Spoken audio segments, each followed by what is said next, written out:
हमने यहाँ पे लेवल शेयर किए थे, जो सप्लाई लेवल है हमारा यहाँ पे जो रेजिस्टेंस लेवल के ऊपर है, बिल्कुल मार्केट यहाँ पे बैंक निफ्टी ओपन होता है, ऊपर के साइड में गैप अप होता है, उसके बाद यहाँ पे सेलिंग होता है, फिर बाइंग हो रहा है और ये चलता रहेगा। और जैसे मैंने आपसे कहा था कि जब तक आपको हमारे लेवल के पास आने तक हमें कोई भी ट्रेड नहीं लेना है और लेवल के पास आने के बाद एक प्रॉपर प्राइस एक्शन बनना चाहिए, उसी वक्त हमें उस सिचुएशन में एंट्री लेनी चाहिए।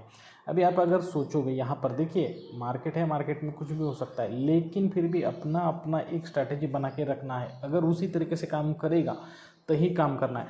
देखो आप अगर समझो कोई स्ट्रैटेजी नहीं बनाते हो, आपके पास कोई व्यू नहीं है, कोई प्लान नहीं है, आपके पास कोई सोच नहीं है, तो क्या होता है मालूम है कि आप हर वक्त डाइवर्ट हो जाओगे। हर वक्त आपका डिसीजन चेंज होगा, हर वक्त आपको होगा नई नई बाइंग होगा, नई नई सेलिंग होगा, और ऐसे सिचुएशन में आपका लॉस ज़्यादा होगा, प्रॉफिट कम होगा। लेकिन व्यू रखने के बाद, अपनी एक सोच रखने के बाद, अपना एक ट्रेडिंग प्लान रखने के बाद आपका लॉस नहीं होगा, ऐसे मैं नहीं कहूँगा।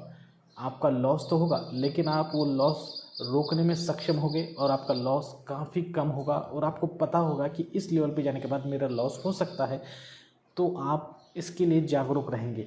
बस ये फ़र्क है एक अच्छे इंटेलिजेंट इन्वेस्टर ट्रेडर में और एक इलिटरेट और अननॉलेजेबल ट्रेडर का। तो इस तरीके से आपको क्या करना है कि अभी यहाँ पे देखो, जब इस लेवल के ऊपर मार्केट ओपन हुआ है तो बहुत सारे लोग क्या, कभी कभार मैं भी इम्पेशेंट बन जाता हूँ। मैं ये सोचने लगता हूँ कि यहाँ पे अगर मेरे हाथ से कोई अपॉर्चुनिटी चली जाएगी तो क्या हो सकता है, ठीक है। और ऐसे में गलत ट्रेड होता है। देखो सही वक्त पे एंट्री और सही वक्त पे एग्ज़िट बहुत कम लोगों को आता है, और वो ही तो मेन चीज़ है एक प्रो ट्रेडर बनने की। अगर आप देखो, अब यहाँ पे अगर आप देखो तो मैं आपको बताऊंगा इस वीडियो में कि किस तरीके से हमें ऐसे लेवल पे एंट्री करनी चाहिए, किस तरीके से प्राइस एक्शन बनना चाहिए, ठीक है। दोस्तों मैं हूँ श्री शैल और आप सभी का स्वागत करता हूँ आपके अपने YouTube channel trade with attitude में। देखिए दोस्तों, यहाँ पे जब थोड़ी सेलिंग होगी, ठीक है, तो हमें वेट करना है। देखो इतनी सेलिंग होने के बाद कोई फ़ायदा नहीं है, फिर बाइंग होगी, सेलिंग होगी, थोड़ी ज़्यादा सेलिंग होनी चाहिए, उसके बाद थोड़ी बाइंग यहाँ तक आएगी। और अगर सेलिंग हो रही है तो यहाँ पे हमें समझ में आता है कि यहाँ पे सेलर ज़्यादा पावरफुल है, और ओवरऑल हमें जो स्टॉप लॉस लगाना है वो इस लेवल के ऊपर लगाना है। देख सकते हैं आप, अभी मैं यहाँ पे लगा के भी दिखाऊंगा आपको, प्रैक्टिकल सब डिटेल में बताऊँगा। समझ लीजिए कि यहाँ पे एक कैंडल आ गई, यहाँ से नीचे ये बहुत सारी कैंडल्स आ गई, और फिर यहाँ पे बाइंग आते आते यहाँ पे आ गई, और यहाँ से एक रेड कैंडल बन चुकी है, बड़ी 15 मिनट की रेड कैंडल बन चुकी है। अभी आपकी जो एंट्री हो रही है वो इस पॉइंट पे हो रही है, समझ लीजिए ये लेवल पे, ठीक है। तो अभी आपको दोनों साइड से चैलेंजेस है, ठीक है। तो यहाँ पे आपने एंट्री ले ली, तो आपको लगाना है स्टॉप लॉस इतना लंबा, ठीक है। इसके ऊपर और भी थोड़ा ऊपर लगाओ, क्योंकि अब ऊपर लगाने के बारे में मैं क्यों आप सभी से ये कहता हूँ, अभी आप एक काम करना, इसे 1:1 रख लेना, ठीक है। अचीव हो गया तो ठीक है, नहीं हो गया तो at the end of the day 3 PM को जितना भी प्रॉफिट मिला है उसको बुक करके निकल जाओ। लेकिन बड़े टाइम फ्रेम में ट्रेड करना काफ़ी ज़्यादा मतलब मानसिक तरीके से काफ़ी ज़्यादा मददगार साबित होता है, जो कि छोटे टाइम फ्रेम में करना। हमें बड़े टाइम फ्रेम में काम करने का ये फ़ायदा है कि हम शांति से ट्रेड कर सकते हैं, ठीक है। और दिन में सिर्फ एक परफेक्ट एनालिसिस कीजिए, परफेक्ट एंट्री लीजिए, और वो उसके आपके खिलाफ भी चली जाती है तो छोड़ दीजिए, उसमें इतना ज़्यादा सोचने की बात नहीं है। तो यहाँ पे मैं इसलिए आपको हमेशा इंसिस्ट करता हूँ ज़्यादा लंबा स्टॉप लॉस लेने के लिए, कि यहाँ तक, ठीक है, ये जो सेलर्स है, समझो ये वाला सेलर है, ये वाला सेलर है, ये वाला सेलर है, तो इन सब की सोच क्या है कि इसके ऊपर मार्केट नहीं जाएगी, ठीक है। तो इसलिए वो यहाँ पे सेलिंग कर रहा है, और समझो इसके ऊपर गई भी तो ये जहाँ पे जितने भी सेलर यहाँ पे बैठे हैं और यहाँ पे जितने भी सेलर बनेंगे वो उस मार्केट को ऊपर लेके जाने नहीं देंगे, ठीक है। वो यहाँ पे और सेलिंग करेंगे, ठीक है। तो इसमें हमारा टारगेट अचीव हो ही जाता है। तो ये एक साइकोलॉजी इसके पीछे है। इसके ऊपर, ठीक है, इसके ऊपर बायर नहीं आएंगे क्योंकि ये चीज़ काफ़ी महंगी है, ऐसा इन सेलर्स का कहना है। और यहाँ पे जितने भी बायर आ चुके हैं उनको ऑलरेडी सेलर्स ने यहाँ पे झूठ करार कर दिया है। देखिए यहाँ पे जो बायर आया है, सभी बायर की यहाँ पे लो अगर खींच ले हम लोग, ठीक है, देखो यहाँ, तो ये रेड वाली कैंडल ने इन लो के नीचे, ठीक है, अपना लो दे दिया है। तो इसका मतलब ये है कि बायर का जो व्यू है यहाँ पे गलत साबित हो गया। और यहाँ पे इसके ऊपर जो बायर आ चुका है, वो सिर्फ ऊपर गए हैं, सेलर इसके ऊपर नहीं गए हैं, ठीक है। तो सेलर भी नहीं यहाँ पे इसके ऊपर बेचने के लिए, तो यहाँ पे बाइंग कैसे होगी इसके ऊपर, ये भी पॉइंट है। ओवरऑल ये हमारी सोच है, मार्केट में कुछ भी हो सकता है, ये मैं हमेशा कहता हूँ। तो इसीलिए तो स्टॉप लॉस है, ठीक है।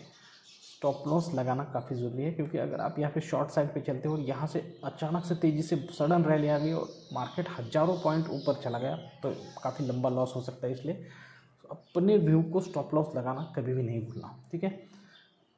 तो ये हो गया, हमने यहाँ पे बता दिया आपको कि किस तरीके से बैंक निफ्टी के बारे में यहाँ पे क्लियर कट आइडिया आपको बता दिया।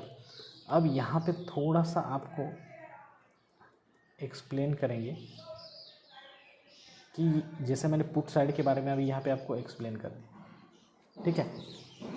तो अब मैं यहाँ पे कल के लिए हमें किस तरीके से पोजीशन बनेगी ये आपको एक्सप्लेन करूँगा। कल कॉल साइड के लिए बिल्कुल भी नहीं आपको ट्रेड लेना है, और अगर आपको लेना है तो प्रॉपर स्टॉप लॉस लगा कर ही लेना है, ठीक है।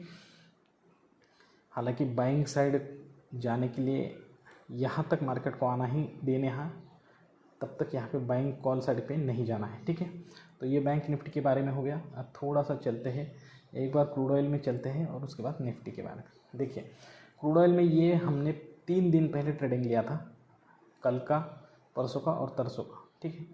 तो हमारी एंट्री यहाँ पे हुई थी, ये जो लाइन खींची है यहाँ पे हमने बाई किया था, यहाँ से काफ़ी अच्छा लंबा चला गया था, बाद में यहाँ पे सेलिंग हुई। जो स्टॉप लॉस के बारे में जो कॉन्सेप्ट है मैं आपको सभी को बताते रहता हूँ कि स्टॉप लॉस क्यों हमें काफ़ी नीचे की तरफ रखना चाहिए। तो आप यहाँ पे देख सकते हैं, मैं यहाँ पे लाइन लगा के आपको ज़रूर दिखाऊँगा, देख सकते हैं यहाँ पे जो स्टॉप लॉस का एंड है उसको मैंने खींचा है।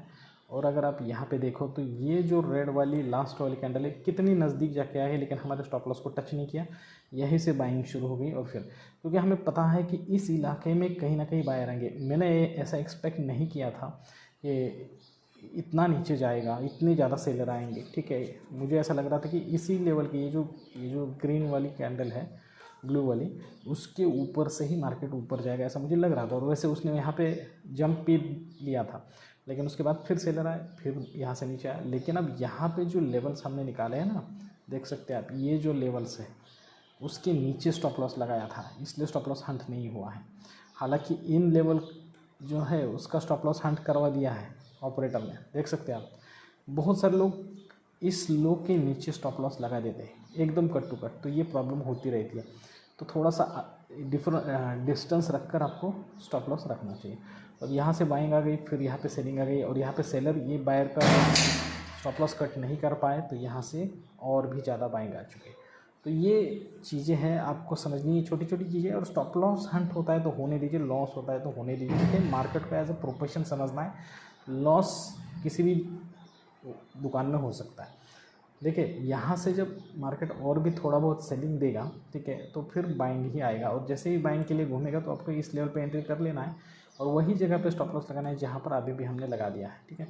मतलब आपका स्टॉप लॉस होगा 55,180 का या फिर 20 का, ठीक है। अब उसके नीचे 5510 पे लगा दीजिए, और यहाँ से 1:1 रेशो आप आराम से ले लीजिएगा, आपको फिर एक बार प्रॉफिट होगा, ठीक है। तो ये क्रूड ऑयल और स्टॉप लॉस हंट होता है तो कोई दिक्कत नहीं। फिर एक बार मैं वही कहूँगा, स्टॉप लॉस की चिंता मत करना। देखिए निफ्टी, अब यहाँ पे निफ्टी जो है, निफ्टी का क्या हुआ है अभी, यहाँ पे ऐसा क्यों हुआ है, अब हमारे जो लेवल है उसके ऊपर जाके क्यों मार्केट में बाइंग क्यों हुआ है।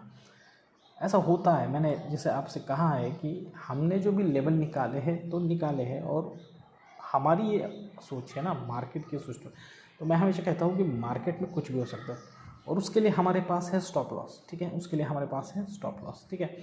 तो ओवरऑल हमारा कल का जो वीडियो था उसमें मैंने कहा था कि इस लेवल के ऊपर जाने के बाद आपको सेलिंग मिलेगी, लेकिन इसके साथ में एक बात आपको कभी भी नहीं भूलता बताना कि इस लेवल के अगर ऊपर जाता है और आपको अगर प्राइस एक्शन दिखाई दे तभी उसमें एंट्री लेना है। अभी यहाँ पे अगर सेलिंग साइड पे आपको एंट्री लेनी थी तो कैसे लेनी थी, तो पहले सेलिंग होनी चाहिए, फिर उस सेलिंग के हाई को नहीं काटना चाहिए बायर ने, और वहाँ से जब सेलिंग होगी तभी आपको इस लेवल पे एंट्री लेना है, इसके ऊपर स्टॉप लॉस लगाना है और नीचे के साइड पे, ठीक है।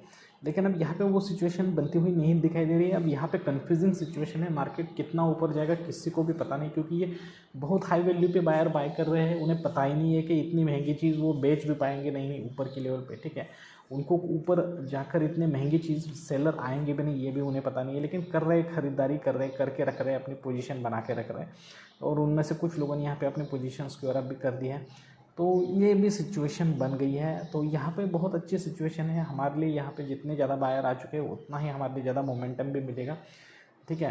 तो अब यहाँ पे हम क्या करेंगे, थोड़ा सा यहाँ पे सारे ड्राइंग्स निकाल देंगे और यहाँ पे सपोर्ट और रेजिस्टेंस भी नया बनाएंगे, थोड़ा लंबा बनेगा, लेकिन काफ़ी अच्छी अपॉर्चुनिटी यहाँ पे बनती हुई नज़र आ रही है हमारे लिए। देख सकते हैं ये जो है हमारे लिए यहाँ पे बन चुका है हमारे लिए सपोर्ट, और इस लेवल के ऊपर जो बन गया हमारे लिए रेजिस्टेंस, ठीक है। तो सपोर्ट रेजिस्टेंस बन चुका है और हमारे लिए ये बन चुका है सप्लाई लेवल, ठीक है। अब आप बोलोगे ऐसा क्यों, और बाइंग का लेवल तो हमारे लिए यही है, ठीक है। ऐसा इसलिए है दोस्तों कि यहाँ पे जितने भी महंगाई में ख़रीद कर चुके हैं ना लोग, उनके स्टॉप लॉसेस कटने वाले हैं कल के दिन, मैक्सिमम चांसेस है। तो यहाँ से जैसे ही दोस्तों आपको मैं एक अपॉर्चुनिटी यहाँ पे बताऊँगा, रेजिस्टेंस लेवल के नीचे से आएगा, फिर ऊपर नहीं जा रहा है और यहीं से घूमेगा, तो आप इसके ऊपर अच्छा खासा स्टॉप लॉस लगा लेना, 1:1 1:2 रेशो ले लेना। निफ्टी में आपको 101% प्रॉफिट होने के चांसेस यहाँ पे बनेंगे, लेकिन स्टॉप लॉस लगाना कभी भी मत भूलना, ठीक है। तो निफ्टी में कल के लिए हमारा पुट साइड की तरफ ही बहुत ज़्यादा ध्यान रहेगा। अगर कॉल साइड की तरफ को ट्रेड मिल रहा है तो ट्रेड लेने की कोशिश मत करना, कल के लिए आप न्यूट्रल रह सकते हो, ठीक है। तो दोस्तों आज के लिए बस इतना ही। अगर ये वीडियो आपको अच्छा लगा है, इन्फॉर्मेटिव लगा है, तो प्लीज़ हमारे चैनल को लाइक करना, शेयर करना, सब्सक्राइब करना, ज़्यादा से ज़्यादा अपने दोस्त और रिश्तेदारों के साथ हमारे चैनल को शेयर कीजिए। जल्दी इस तरीके के अच्छे और इन्फॉर्मेटिव वीडियो के साथ आप सभी से मुलाकात होगी, तब तक के लिए दीजिए इजाज़त। Thank you very much, bye bye दोस्तों।